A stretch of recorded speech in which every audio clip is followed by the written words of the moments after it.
This podcast is brought to you by Triathlon Coaching, where we help triathletes and cyclists like you train smarter to race faster. I'm your host, Gerard Donnelly, and on my left is former Australian Ironman Champion and head coach of Triathlon Coaching, Gerard Donnelly.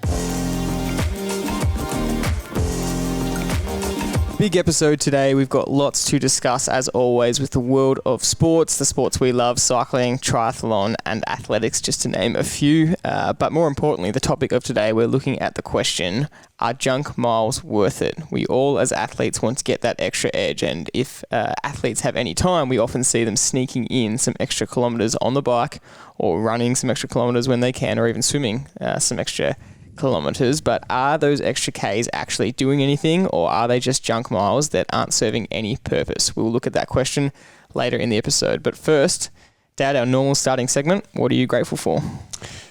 Pretty easy one. For those lucky enough to be in Melbourne over the autumn, I haven't been able to say lucky enough to be in Melbourne for a long time. In summer and autumn, we've had some of the best triathlon conditions, and for that matter, road running, racing, cycling.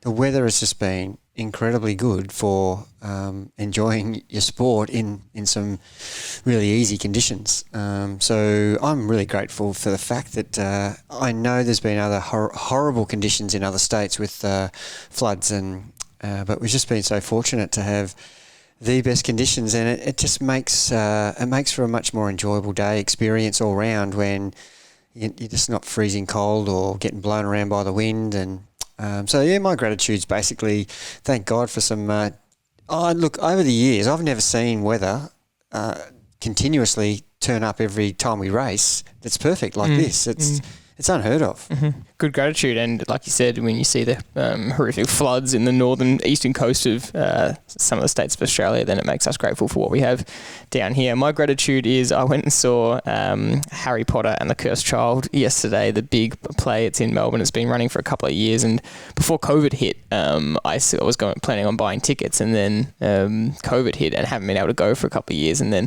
finally was able to get in. It actually stops the show this Sunday, and a couple of months ago tried to get tickets, and I went and saw it yesterday, and it was one of the fifth last shows to be able to actually get to see it, and big Harry Potter fan, so very grateful that I actually got to sneak that in. It's a 6-hour show, which was really quite impressive, and I did wonder what their endurance or nutrition strategies were for the entire play. It just shows you how much of an impact Harry Potter had in your childhood, that you as a mature adult would really want to spend 6 hours doing that. So it's an incredible story, isn't it? That's been stood the test of time. It's incredible. You go there and there's there's adults wearing the Harry Potter gear, and they make references to the books and those kind of things, and everyone has the same reaction because everyone's so invested in the Harry Potter world. It's great.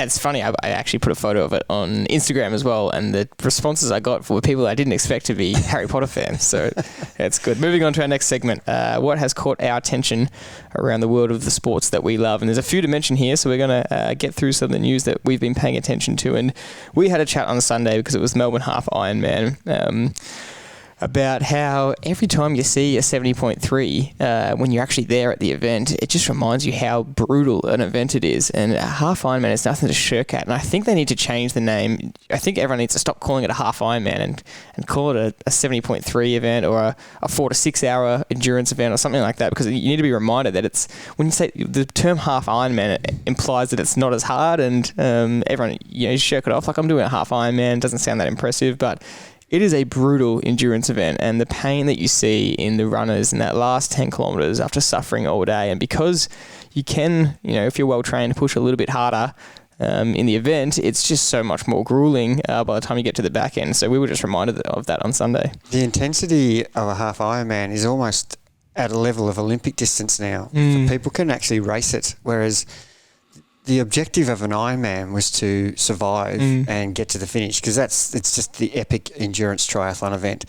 And you're right. I think the half Ironman almost gets belittled wrongly. It is an epic endurance race, and for the people who are new to it or beginners, it's emotional to finish it.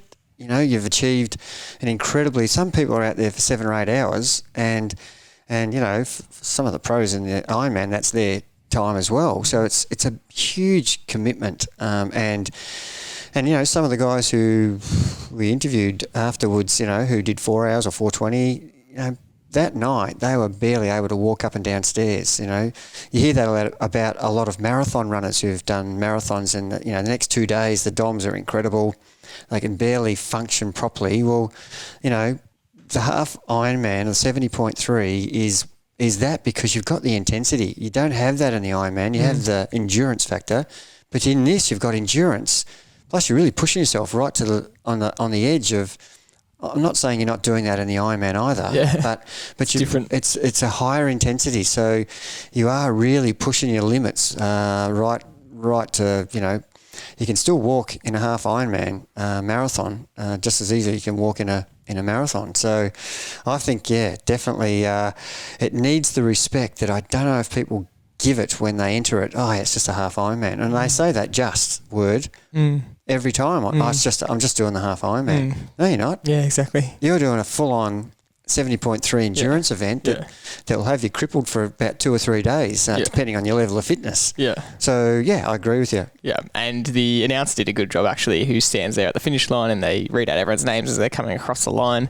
And he interviewed one of our athletes and he said, "How does it feel to just finish 70.3 miles of racing?" And I said, "That's exactly what it is."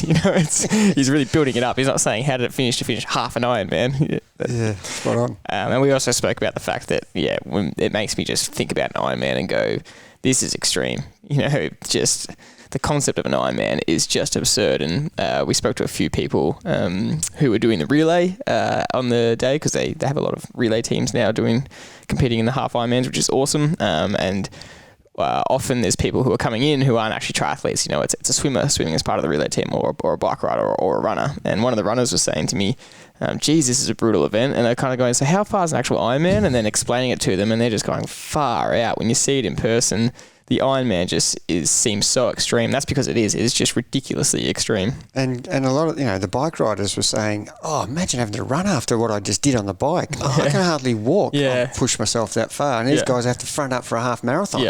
Yeah, exactly right. Imagine doing a 180-kilometre ride and then a marathon. Yeah, it's just absurd to me. Look, as we've said many times on the podcast, it's so easy to sit down there having coffee or having a beer or whatever you're doing and say, "Oh, I think I might do the next Ironman," and the rest of the table goes, "Yeah, that's a good idea. Let's do that." But no one's really clearly thought that through and what that entails. And it's easy to talk about, I'm going to do it, but it's so much harder to actually get to the line and then finish. Moving on to the world of athletics, the World Indoor Champs were on, and we had a few Aussies competing, which was just awesome to see. And I want to speak about Katrina Bissett, who we spoke about a month ago on the podcast. She ended up making the final, and your point to her was that she's a strong runner at the front, but how does she go in championship races? Because she's learned to run fast times by leading from the front. But in championship tactics, how does she go? And she actually did really well. She came 5th at the Worlds, which is just unbelievable to be 5th at fastest 800 metre.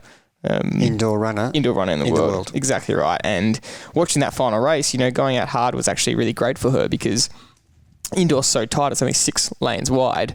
You've got to be strong in position. And because she has so much power and she's able to run such quick 200, and that's what she does at the start of each race, she was able to out-muscle every girl and get herself into a good position early, compared to if you're a slow starter, you just get spat straight out the back of indoors. And she was actually in a really good place. She was in 3rd with 100 metres to go and looking really strong, and then some girls just came over her and she was that close to a podium position, but a really good run. Yeah, and indoor running is really all about positioning as well as talent, of course. But if you're too far back, it's really hard to come around people in an indoor track, because it's not a 400 metre indoor track, it's 250. Bang on 200, 200, So you're really...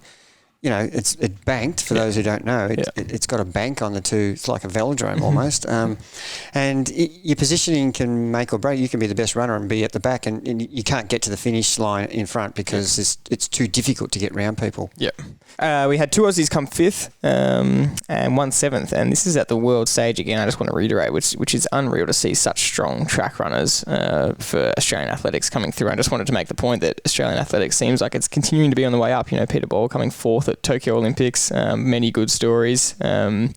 And Channel 7 are actually covering the Australian Athletic Champs, which I think next week or sometime in the next few weeks, which is another big step as well. They're covering the whole thing. So having athletics on prime TV is a really cool step. A rejuvenation of athletics is something that Australia needs, and because I'm a big athletics fan, and back in the day when we had so many talented world class runners, Olympic Park was full. When I've still seen photos of when Ron Clark, John Landy, Herb Elliott, you could not. It was standing room only at Olympic Park, and people were looking through the fence because it was the capacity. You're lucky to get 400 people. But now, because we've had a little bit of success at Tokyo, it reminds me of Ash Barty. A friend of mine's really good, got a good tennis coaching business, and the resurgence of girls to take up tennis after Ash Barty, there's no coincidence. And I remember in 2011 when Cadell won the Tour de France, the uptake of bike riding, whether they were recreational or, it's really not a coincidence. And I think it would be really great if we could just push ahead and encourage more people just to compete in athletics, and because it's a fantastic sport. Yeah. Anyone that listens to this podcast knows how much we love it and how much we're pushing for it to keep gaining its momentum in popularity. One of the things, Jordan, the PB meets, and call them whatever you like, that's what you're trying to do, and have got various names where you can go along and try and improve your time over 5K or a 1,500 or a mile or an 800, and they're the things that are really becoming popular. And because it's a specific one night, one event, you're only there to warm up, do your event and go home. You're not there for... The problem with athletics is you're there for 6 hours, and there's every other sport going on: shot put, discus, high jump, triple jump, long jump, middle distance runs, sprinters, hurdles. So there's such a variety of events. I think this is more attractive to people for time. People don't want to be spending 5 or 6 hours at an athletic meet. They'd rather, let's just have shot put this week, and let's just have something else next week, high jump, or have two or three field events where it's just specifically for that. I think that's a better model. Yeah, that's even what the Diamond League is becoming. It's a 1 week it's a 3K, 1 week it's a 5K, 1 week it's a 10K, and the same with the field events. 1 week it's a long jump, 1 week it's a triple jump. So it's right down that path. The Spring Classics continue to roll on. There's been some good races. Anything you want to mention? I can't remember where we're up to because obviously everybody knows we record these podcasts, at various times, and they come out at various times. So, the weekend was Milan-San Remo.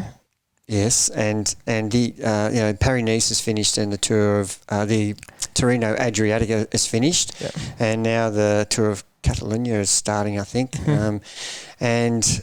So there's been unbelievable racing, and Milan-San Remo never fails to excite me, and I know it's 290k, so you can pretty much watch from the Poggio Cipressa to the finish, and you'll get the gist of what's happening. But it is always good for me, and I know you like doing this too, is watching what's happening, who's in the break, how did it establish at the start, who's game enough to be in the break, because it's a no-win. You're not going to do anything if you're in the break. And there was one of the taller guys in the break. There was a break of 7, I think. The Lotto guys, with about 50k to go, had full leg cramp and couldn't pedal. I don't know if you saw that. I didn't see that. No. And I was thinking when he got on the brake, far out he's driving this brake, and all the other guys seemed like they were, letting him do most of the driving. I was thinking, geez, this guy's fit. I wonder how long he can keep this up for. And here he is on the side of the road. The guys have left him, and he's got adductor, quad, hamstring,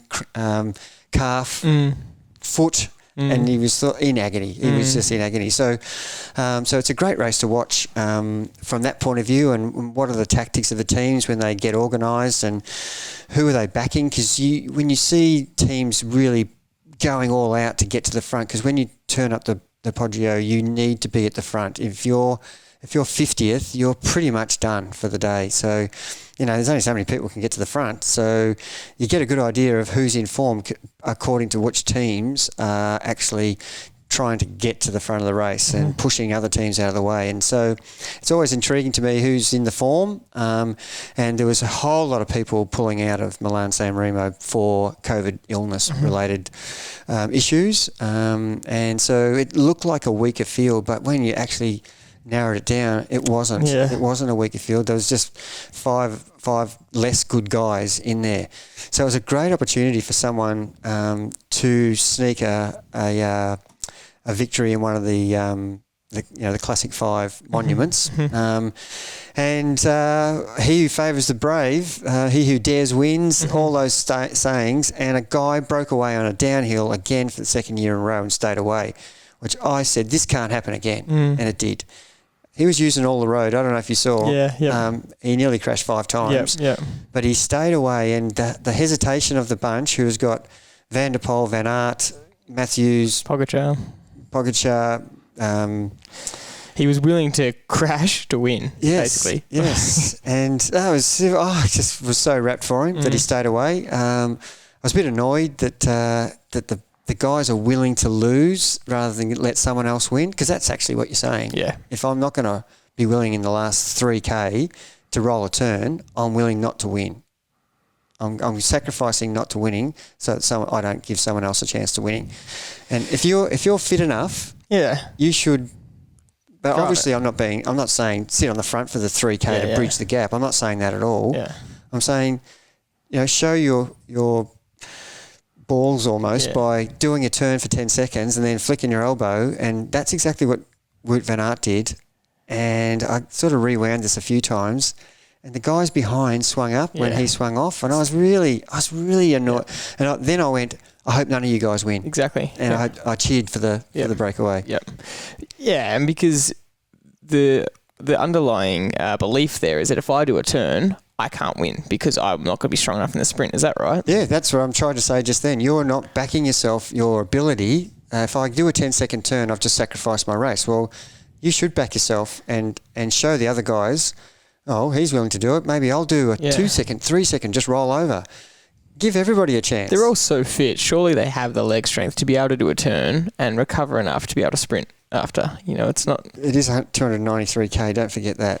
But it's not... but they're all in the same position, It's not like it's the last 5K where they're all... someone's doing 30 seconds more each turn than everyone else. That's a great point. And look, to be fair, the other guys possibly were on their limit, Jordan, and they couldn't. And Van Aert was the only one who could. And he's mucked it up for himself rather than relying on the others.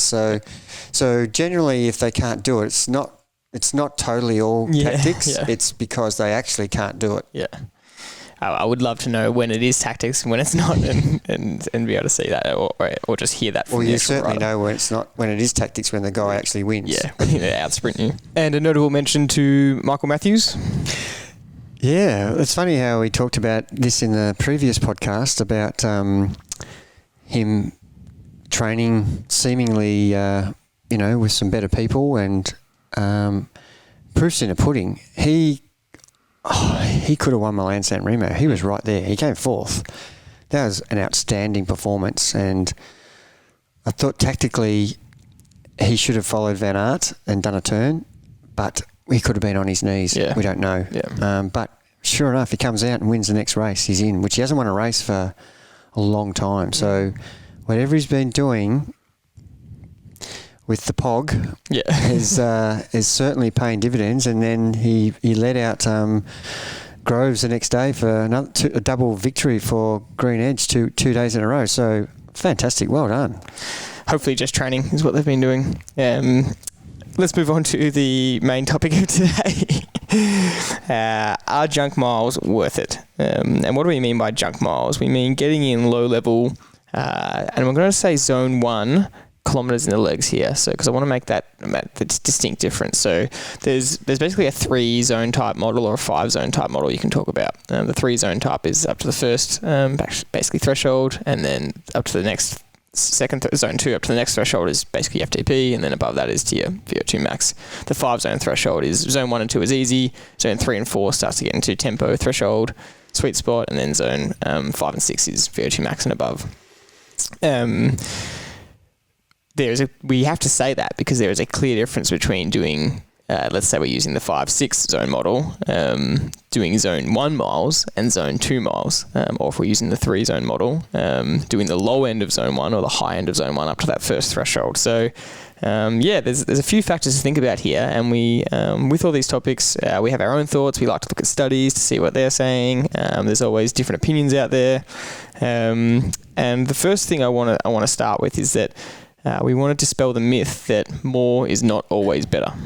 Yeah, but that sentence needs to be listened to and have a think about that, because just because you're out there doing 800 kilometres a week compared to someone who's doing 400, does that automatically guarantee you're going to be better? No, it definitely doesn't. It depends, that word again, it depends on what is involved in those 800 kilometres.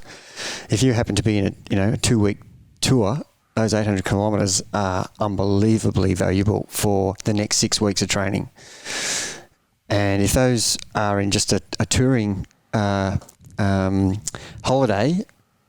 they're going to be fun. That's about it. Mm-hmm. There will be periods where you can't possibly be riding in zone 1 the whole time. So you must enter zone 2 and 3 at some stage during those junk miles. So there will be some aerobic improvement for sure, and some conditioning, and just getting used to sitting on the bike for that long. So there's never no gain, but if you're tight on time, this is not the area where you should be training. Exactly. And I think that's the main simplified point that we want to get across right at the beginning of this discussion. So if two athletes are training the key sessions equally, then outside of that, it becomes a case of what should you be doing? We'll come back to this fundamental principle of more isn't always better this whole episode, because like you said, it depends on the situation. So if you look at two people training equally on a similar program, based on the key sessions, obviously to their own ability, what they do outside of that could have a positive or negative impact on their training program, depending on their experience, where they're up to in their training program, all the normal factors we think about. And also, don't forget that if you feel better because you've gone and exercised, whether it's actually proven that it helps you, it's worth doing. Mm-hmm. So, the placebo effect is certainly something that I think is underrated, where if you think it's doing you good, then do it. Mm-hmm. There's so many conflicting articles on whether zone 1 training is actually beneficial or not. What do we mean by zone 1? We mean where you're not actually gaining any fitness. There's not enough stimulus to gain any fitness. That's right. So you really just, and I encourage it because it works for me, and I've experimented with myself a lot over the journey, where I've done rest recovery compared to active recovery prior to intensity days. And overwhelming, I perform better after riding rather than resting, after moving, doing something. And I've got examples of other riders who need to do a mini HIIT session prior to their A race. And, that's kind of weird, but that's proven accidentally by I wasn't going to do this race. And so I trained normally, and all of a sudden I got a position and I was enabled to get into the race. But I hadn't tapered, and they performed incredibly well. And, we've got examples of that. Yeah, exactly right. And that I would guess, come from 50 years worth of high volume training, which is what you're used to, especially, coming from the 80s, which was a super high volume as you can get. You've just kind of continued that trend, which is why you're used to it. And I would probably argue that is a placebo for you, because from all the studies I looked at on performance benefit of doing an active recovery session to not the day before was minimal. There wasn't anything really conclusive saying if you do an active recovery session, you will perform better the next day in a high intensity session. But like you just said, that when you're looking at studies and papers and you're looking at things theoretically, it doesn't have as much value to the real world application, and you always have to take it back to that. And when you just say, I might feel much better by doing this, and you just know that from experience, even if it is 100% a placebo, then that's okay. What's the point of doing, it could be a few reasons. Why am I doing that session where I know that I'm not improving my fitness. So that's the argument that gets thrown back. Why am I doing that again? You telling me I'm not improving my fitness, so can you please explain to me why I'm doing it? So we know that this is scientifically got evidence and backing behind it, that any movement creates blood flow, and blood flow carries oxygen. Oxygen repairs damaged muscles. So there's a reason why we would want to move, whether it's going for a walk, whether it's going for an easy jog, whether it's just swimming nice and gently in the pool or the ocean, or just spinning the bike at 50, 60 watts, 100 watts, whatever. Just movement so that you're getting blood flow. So that's not trying to do anything but recover. That's kind of what you're trying to do. Then the other thing is, before my big event or my hard session, I want to feel good the next day. So that's the other reason we're doing it. So none of those reasons are I'm improving my fitness. None of them are. So, and there's a really key point there, because what you're talking about again is feeling better, but this is a really key point to what one of the studies pointed out, was that your body has enough time between sessions to get rid of the lactate on its own accord. It doesn't need movement. That's why the actual performance isn't affected, but the way you feel is affected. You know, that movement does actually, you know, I'm going to put in quotation marks here if anyone's just listening to the audio, but make you feel better. So exactly what you're saying, that blood flow of oxygen to the muscles is so helpful in that feeling. And but even if you felt sore the next day, you could still perform to your capacity, is what the study was saying. It's no different to if you feel very average crap and you've got a hard intensity session and you get on the bike and you've got DOMs for some reason, or you've just got sore, tired legs, and you think, there's no way I can do this high intensity session. But I'm always saying, come on, just warm up. Yeah. Just exactly. Have a feel. Yeah. And the warm up, this is not going well. Then, okay, let's just put a bit of pressure on the pedals here, and you know, our warm up involves some period of easy riding and building the power slowly, and then doing a bit of a ramp and some little efforts, and then you're ready for the main set. And you know, the first effort of the main set sucks a bit, but all of a sudden you feel okay. So I think it's wrong to think that that's not useful. Had I not done that, I'm feeling that way the whole through the session. And set 3, 4, 5, and 6 doesn't improve, and that's my evidence, and that's all. That's what kind of I'm basing my whole reason for me. And if it doesn't work that way for other people, I listen and say, right, just have a rest. Have your day as a rest day. Take it back to being a human as well. And you know, if you're deciding whether to ride or not on a Monday or go for an easy run, mentally, what are you enjoying? Are you going to be a robot that says, the study says it's not good enough, so I'm not going to move today, I'm not going to go for a run or a walk? It's like we're supposed to move. We're better off being fit and healthy and getting out, and the endorphins you get from a run or a ride, it's just so worth it in that regard. Took the words out of my mouth. You enjoy what you're doing. Exactly. So don't stop yourself from enjoying what you're doing. And you know, there'll be, out of the 300 odd days that you train each year, there'll be, 17 of them that'll be near perfect weather. And if one of those days is you're supposed to be resting, I'm not resting. I'm outside and I'm just rolling along with the breeze in my hair and sun on my back and you know, yahooing, because it's just a glorious day. You know, you experienced that on Monday with just a beautiful 25 degree day with no wind, and didn't have to ride hard, just roll the legs over, and you just love life. Yeah, and I actually had a guy ride past me and just go, because I was riding I don't know, I have to justify that. A guy rode past me, but someone rode past me, which is perfectly okay. And she was 85, wasn't she? Because you always call it the grandparents. Ride. Yeah, exactly right.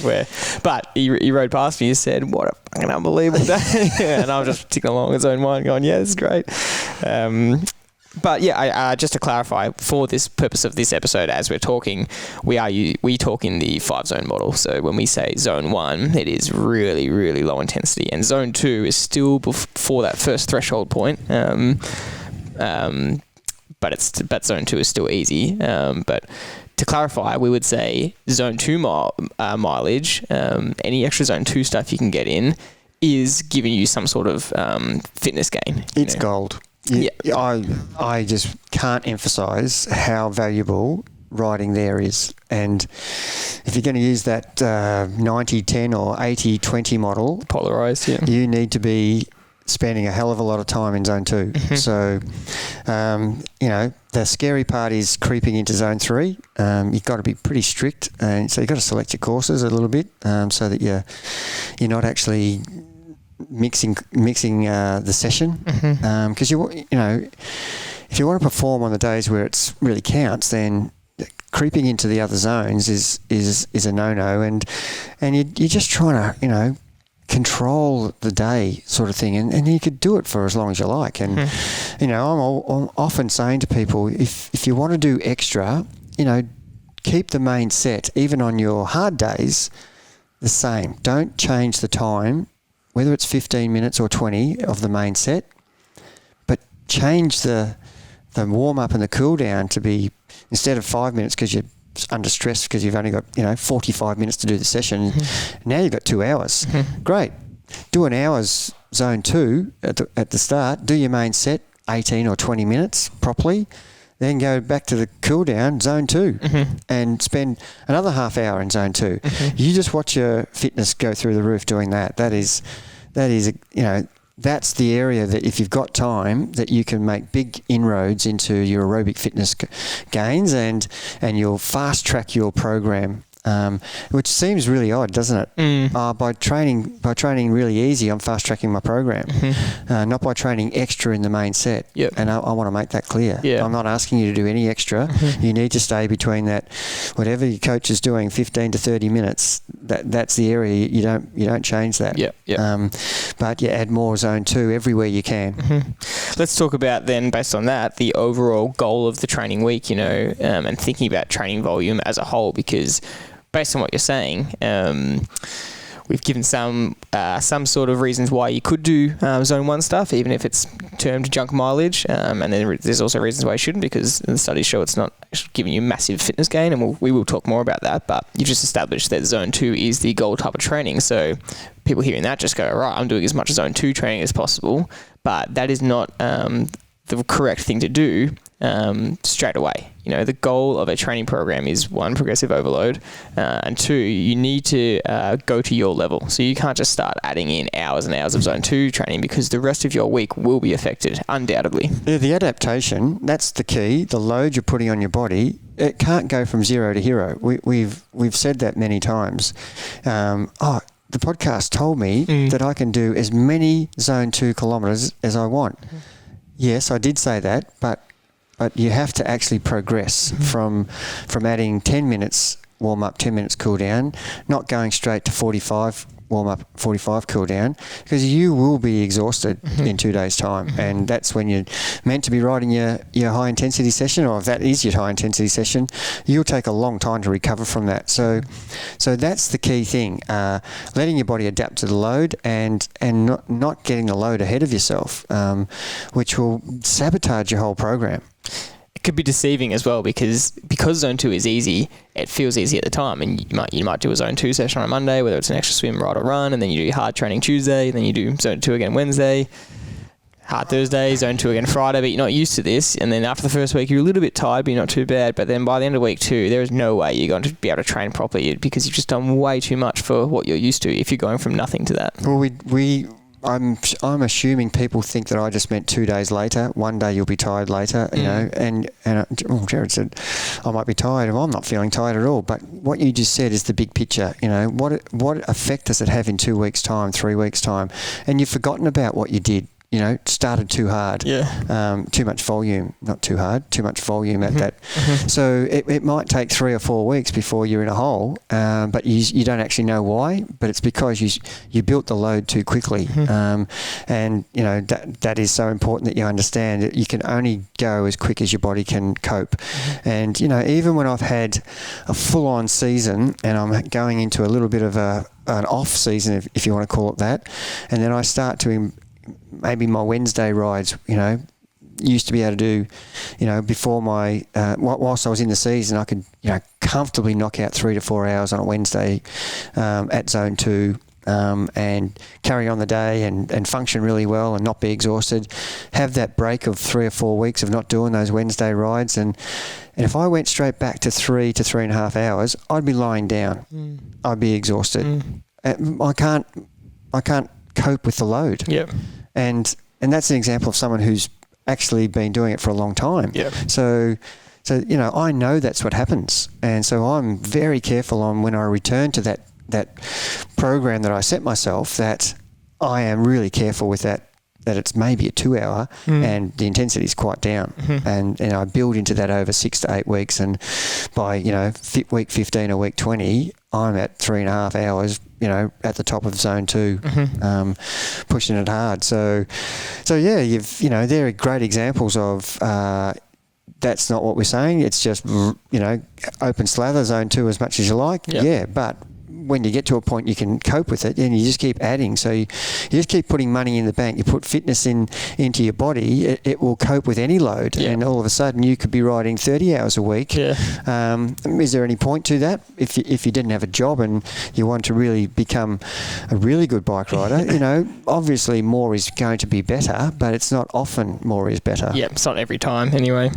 So the summary of that is that, the goal of a training week is to progressively overload either your volume or intensity.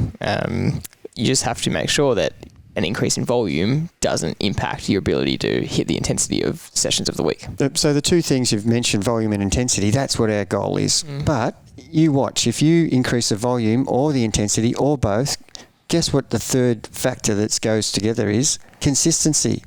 That just drops away because you're exhausted and you need a day off, or now I need 2 days off, and all of a sudden you've dropped the key thing.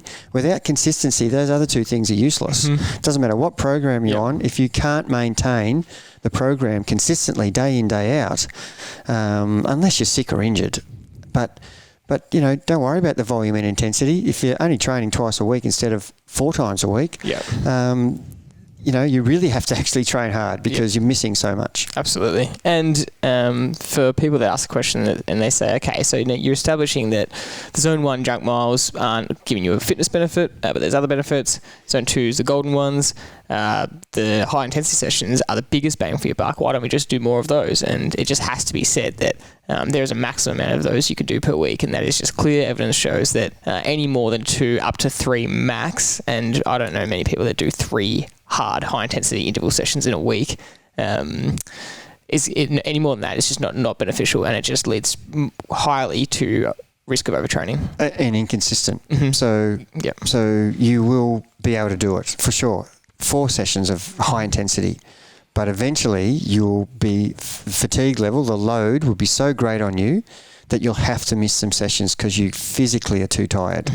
And, but down the track, if you've been doing this for 6 months, you could say, well, I'm fit enough to do that and cope, and I'm not getting tired. Well, that may be the case, but it's still going to create that potential issue of overtraining, because there's no evidence to tell us that training hard every single time is going to get the best outcome. There's plenty of evidence to say that that's a bad idea, but there's no evidence to say that it's actually worked for a lot of people. So we want to make sure that our high intensity is used properly and not overused, so that when we get to our A race, we are in peak form. And as we've talked about many times, you can only hold form for so long. So you can't, sustain that for a 6-month period. It's more compact than that. So getting the right intensity at the right time is the key, but overdoing it can actually cause the opposite effect, which is poor performance, overtrained, lethargy, fatigue, and possibly sickness, and maybe injury. Now, the last point we want to make in this is just because, and this has to be really clear, just because there is no, and I'm going to say VO2 max benefit to Zone 1 junk mile training, that doesn't mean there's no benefit to your race performance, because that type of training still can help you with efficiency, economy. Bike handling skills if you're a bike rider, stroke if you're a swimmer. Form when you're running. Yep, exactly. Yeah, all of the above. And I think that just has to be said, especially for someone considering a half Ironman, or especially an Ironman. volume is just so important. So if you aren't fit enough to get zone 2 kilometers in, you have to resort to zone 1, and that's still going to be beneficial for you, even if it's not increasing your VO2 max. I just love training anyway, and I know that I love the easy days more than I love the hard days. I'm all up for the hard days. I'm motivated because I know they're going to help me be a better bike rider, but I love the sport so much. I want to ride every day anyway. Mm-hmm. It's like I've wasted the day if I haven't actually. And and everybody else who's listened to these podcasts know that my junk day, as we're calling it today, is 100 watts. When I've got an FTP of 280, like people would laugh. A 100 watt recovery day was probably for someone with 150 FTP, but here I am riding at 100 watts and 100 heart rate. Mm-hmm. So it does a lot more things for me than someone looking in would be going, why are you doing that? Well, because I like it. Exactly. I like doing it, and I know that it doesn't do a hell of a lot for me physiologically, but mentally it shapes my week, makes me feel good about myself. So I don't feel bad about doing that. And the term "do your easy days easy" applies to zone 2 training, what you spoke about before, that can't creep into zone 3. But then it also applies the same thing to... Don't drop into zone 1. Well, yes, but these active days are just as important. You know that if you did these active days as zone 2, you wouldn't be recovered enough. You know that you could probably only handle these 100 watt rides, even though, again, it's not giving that top end FTP improvement. Yep. But you're getting the goal of riding your bike, sitting at 100 watts, feeling better, rolling your legs over, and this game we always speak about on here, the 100 watt game, you're saying, this is where I'm practicing my pedaling technique. How close can I sit to 100 watts? And we know that for triathletes, the ability to sit within your range come race day is one of the biggest performance factors for how well you can run off the bike and how well you can finish the race. It's a great topic you've brought up there, because it's just reminded me of the pre-race plans that I was discussing with a lot of the triathletes before Geelong and Melbourne and Shepparton. There have been the last 3 70.3s in the last 4 weeks, which is a whole nother topic. To have only 3 70.3s and put them in a 4-week block is madness. But anyway, that's what we were dealt. I was getting asked, how do I pedal better how do I hold my power in the zones? You're asking me, Gerard, to stay in zone 3 and 4 during this race, if it's a 70.3.